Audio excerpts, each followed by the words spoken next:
Dan kita akan pantau situasi terkini di Bekasi dan juga Depok, Jawa Barat setelah diberlakukan pembatasan sosial berskala besar di sana. Sudah ada koresponden CNN Indonesia Arman Helmi dan juga produser lapangan Arief Kurniawan. Yang pertama kita akan ke Arief terlebih dahulu di Bekasi, Jawa Barat. Arief, apakah banyak warga yang hari ini sudah diberlakukan ini masih melanggar aturan PSBB di hari pertama ini di Bekasi, Jawa Barat tempat Anda berada? Ya, selamat siang Rizky. Saat ini saya berada di titik checkpoint PSBB di Bekasi Kota, tepatnya di dekat Pasar Sumber Arta. Dan memang di sini checkpoint tadi sudah dilakukan oleh petugas gabungan, yaitu dari Polsek Bekasi Kota, lalu ada dari Dishub, TNI, dan juga Satpol PP. Dan razia PSBB di sini tadi sudah berlangsung sejak pukul 6 pagi tadi. Dan memang ada beberapa fokus dari razia yang dilakukan petugas gabungan, yaitu yang pertama adalah penggunaan masker, baik itu untuk pengendara roda 2 maupun roda 4. Lalu yang kedua itu adalah pengecekan suhu tubuh dari masing-masing pengendara. Dan yang terakhir adalah pembatasan jumlah penumpang, yaitu untuk kendaraan roda 4 itu maksimal 50% penumpang yang bisa mengisi mobil ataupun mobil-mobil tipe MPV.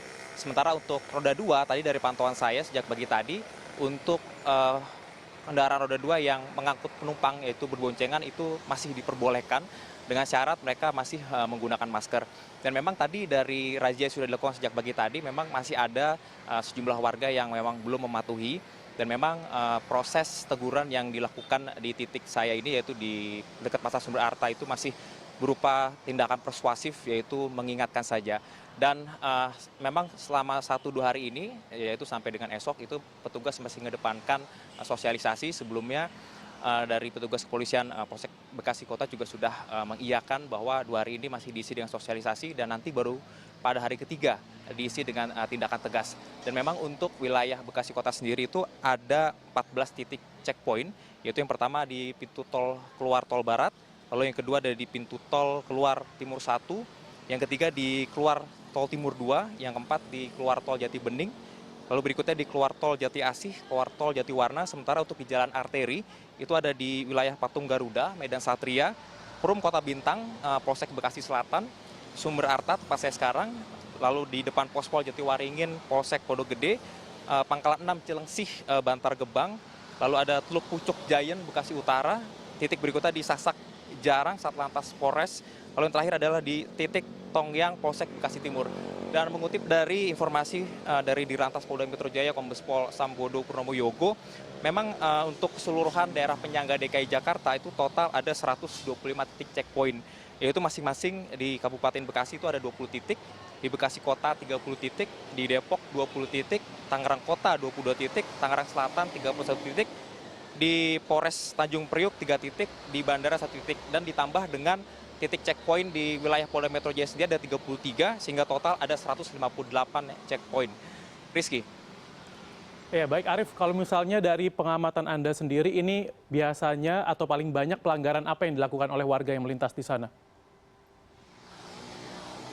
Ya, mayoritas memang rata-rata warga yang melanggar untuk roda 2 tidak menggunakan masker, lalu untuk mobil itu banyak penumpang yang masih berada duduk berdua di bangku depan. Sementara memang aturan PSBB itu menerapkan bahwa untuk barisan bangku depan itu hanya boleh diisi oleh satu saja dan penumpang hanya boleh di belakang. Dan tadi juga dari petugas gabungan yang menemukan pengendara roda 4 yang melanggar itu mobil langsung diberhentikan, dan dari penumpang yang duduk di depan itu diminta pindah duduk ke belakang. Dan untuk roda 2 itu mayoritas memang tidak menggunakan masker, namun untuk jumlah penumpang dari pengamatan saya untuk roda 2 yang membawa penumpang itu masih diperbolehkan melintas selama dia masih menggunakan masker. Rizky. Baik, Arief Kurniawan, produser lapangan CNN Indonesia melaporkan dari Bekasi, Jawa Barat. Selanjutnya kita ke Arman Helmi di Depok, Jawa Barat. Selamat pagi Arman. Arman, apakah ada perubahan jadwal KRL setelah pemberlakuan PSBB hari ini? Ya, selamat siang Rizky. Untuk pemberlakuan jam beroperasi KRL memang seperti yang sudah kami sampaikan kemarin juga bahwa setiap kepala daerah yang berada di wilayah Bogor, Depok, dan juga Bekasi memberikan usulan kepada pihak KCI untuk membatasi jam beroperasinya KRL seperti itu. Namun lagi-lagi ini kami masih menanti seperti apa karena memang di beberapa stasiun juga KRL tetap beroperasi seperti biasa, tapi juga jumlahnya tidak seramai hari-hari biasanya seperti itu karena memang dari pihak KCI sendiri mungkin masih menggodok seperti apakah kelanjutan daripada usulan atau permintaan dari kepala daerah baik yang ada di Kota Depok, Bogor ataupun juga Bekasi seperti itu. Namun yang dapat kami informasikan tidak jauh berbeda dengan keadaan yang ada di Kota Bekasi ataupun juga Kabupaten Bekasi. Untuk di Kota Depok memang PSBB atau pembatasan sosial berskala besar ini sudah mulai resmi dilakukan hari ini Rabu 15 April 2020 tadi pukul 6 pagi waktu Indonesia Barat,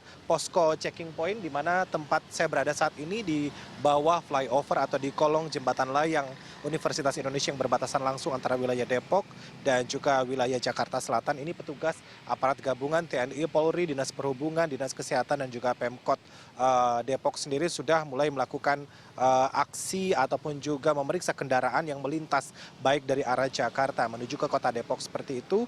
Mereka memeriksa kendaraan roda 4 maupun roda 2 seperti yang sudah disampaikan sebelumnya juga.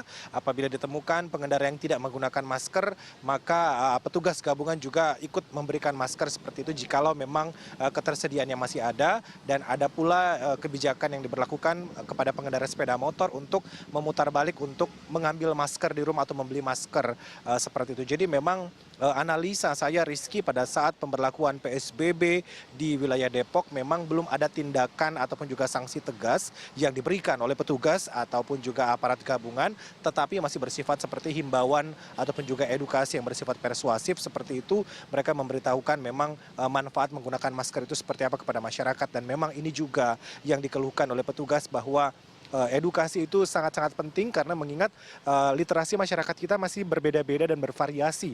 Ada yang sudah begitu sadar penggunaan masker, tapi ada juga yang memang tadi saya temukan banyak pengendara sepeda motor yang ada membawa masker di tas ataupun juga kantong celana tapi mereka tidak kenakan seperti itu. Jadi masalah edukasi juga sangat penting. Kemarin saya juga tetap memantau Rizky di Kota Depok. Jadi satu catatan penting saya untuk di Kota Depok sendiri mungkin bisa menjadi masukan bagi masyarakat Depok ataupun juga pemerintah Kota Depok. Kemarin saya temui Rizky ada iring-iringan jenazah seperti yang mereka akan bawa ke tempat pemakaman umum. Di sana saya lihat sendiri, saya temukan memang banyak pengendara ataupun juga yang ikut dalam iringan-iringan jenazah ini. Mereka ada yang tidak menggunakan masker, ada yang tidak menggunakan helm, dan seperti kita tahu bersama, kalaupun di Indonesia, di kota Jakarta dan sekitarnya, kalau ada iring-iringan jenazah, pasti banyak pengendara yang suka ugal-ugalan, mengingat mungkin mereka ingin cepat sampai di tempat pemakaman. Dan ini juga mungkin bisa menjadi catatan penting bagi aparat, kalaupun misalnya ada iring-iringan jenazah, mohon untuk mendapatkan pengawalan dan juga tetap memberlakukan PSBB, kemudian juga tetap menggunakan masker, tetap menggunakan helm, dan juga jaga jarak seperti itu. Karena kemarin juga aparat mungkin sedikit kewalahan karena memang laju kendaraan iring-iringan jenazah ini cukup cepat seperti itu, Rizky. Dan tadi pagi juga Kasat Lantas Polres Metro Depok sendiri mengatakan mereka bekerja secara shift-shiftan. Rizky, di posko checking point ini dimulai pada pukul 6 pagi sampai dengan pukul 14 siang, kemudian akan diganti dengan shift yang kedua dari pukul 14.00 sampai dengan pukul 21.00 waktu Indonesia Barat. Setelah pukul 21 waktu Indonesia Barat, menurut aparat memang tidak efektif lagi atau tidak efisien untuk mereka melakukan atau bertugas di posko checking point ini karena mereka akan berpatroli mengelilingi Kota Depok untuk memberikan himbauan kepada masyarakat, Rizky. Dan juga di Kota Depok sendiri ada yang namanya kampung siaga yang sudah dibangun oleh Wali Kota Depok untuk saling berkoordinasi dan juga bertukar informasi antara RW yang satu dengan RW yang lain, Rizky. Ya baik, Arman Helmi dan juga sebelumnya ada Arief Kurniawan melaporkan langsung dari Bekasi dan juga Depok, Jawa Barat terkait dengan hari pertama diterapkannya PSBB.